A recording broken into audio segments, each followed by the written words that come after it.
दोस्तों, आप सभी को पता है कि नवरात्रि का 9 दिवसीय उत्सव माँ दुर्गा को समर्पित होता है और इस दौरान उनके 9 अलग रूपों की पूजा की जाती है। नवरात्रि या दुर्गा पूजा दोनों का एक ही मतलब होता है और दोनों बुराई पर अच्छाई की जीत के जश्न के रूप में मनाए जाते हैं। दुर्गा पूजा बंगाली समुदाय के मुख्य त्योहारों में से एक है और गणेश उत्सव की ही तरह दुनिया भर में इस त्योहार को भी बड़े धूमधाम से मनाया जाता है। लेकिन इस त्योहार में सभी हिंदू घरों में कुछ नियमों का पालन किया जाता है। इनमें से सबसे बड़ा नियम होता है कि नवरात्रि के दौरान घरों में प्याज और लहसुन का इस्तेमाल नहीं किया जाता। नवरात्रि चाहे चैत्र की हो या शारदीय, पहली चीज़ जो सीधे रसोई से निकलती है वह है प्याज और लहसुन। इन दोनों ही चीज़ों के इस्तेमाल पर पूजन के 9 दिनों के लिए प्रतिबंधित होता है। लेकिन क्या आपने कभी सोचा है कि ऐसा क्यों? आज हम इस वीडियो के ज़रिए आपको बताएंगे कि ऐसा आखिर क्यों होता है। हिंदू धर्म में खाद्य पदार्थों को राजसिक, तामसिक और सात्विक भोजन नाम से 3 भागों में बांटा गया है। यह माना जाता है कि सात्विक खाद्य पदार्थ वे हैं जो आध्यात्मिक उन्नति प्रदान करते हैं। कुछ चीज़ों को छोड़कर यह सभी शाकाहारी खाना सात्विक श्रेणी में आता है। सात्विक आहार में मौसमी खाद्य पदार्थ, फल, डेयरी प्रोडक्ट्स, मेवा, बीज, तेल, पकी सब्जियां, फलियां, साबुत अनाज और शाकाहारी प्रोटीन का महत्व दिया जाता है। दूसरी ओर राजसिक खाद्य पदार्थ शरीर और मन पर उत्तेजक प्रभाव डालते हैं। इसका शरीर पर न तो सकारात्मक प्रभाव पड़ता है और न ही नकारात्मक। वहीं मन या शरीर को हानि पहुंचाने वाला भोजन स्वभाव से तामसिक माना जाता है। ऐसा माना जाता है कि यह मानसिक सुस्ती का कारण बनता है।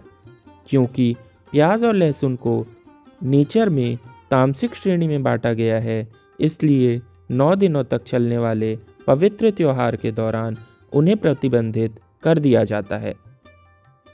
आसान शब्दों में बताएं तो लहसुन प्याज तामसिक प्रकृति के होने के कारण अशुद्ध श्रेणी में आते हैं। इसका सेवन करने से अज्ञानता बढ़ती है। इनके सेवन से वासना में वृद्धि होती है।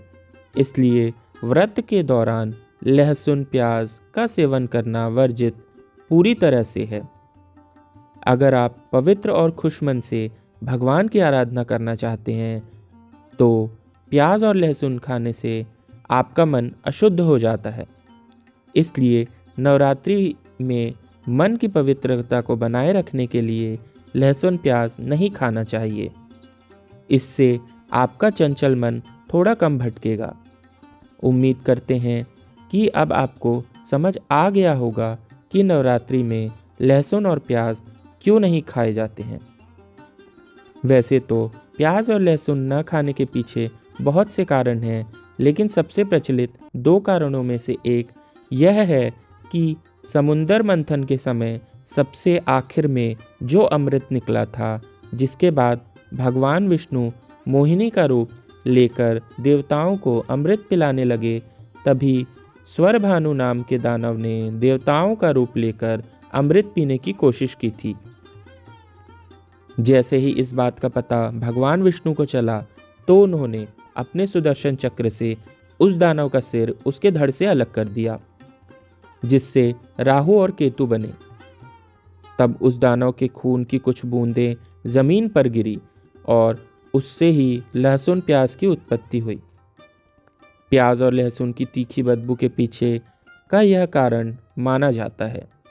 साथ ही लोगों का यह भी मानना है कि क्योंकि दानव ने अमृत की कुछ बूंदें पी थी, इस कारण प्याज और लहसुन में रोगों से लड़ने की क्षमता होती है। इसीलिए नवरात्रि में प्याज और लहसुन खाना पूरी तरह से वर्जित है। तो दोस्तों, आपको यह वीडियो कैसा लगा हमें कमेंट सेक्शन में ज़रूर बताएं। यदि यह वीडियो आपको थोड़ा भी अच्छा लगा हो तो इस वीडियो को लाइक करें और हमारे चैनल को सब्सक्राइब करें। धन्यवाद और शुभकामनाएं।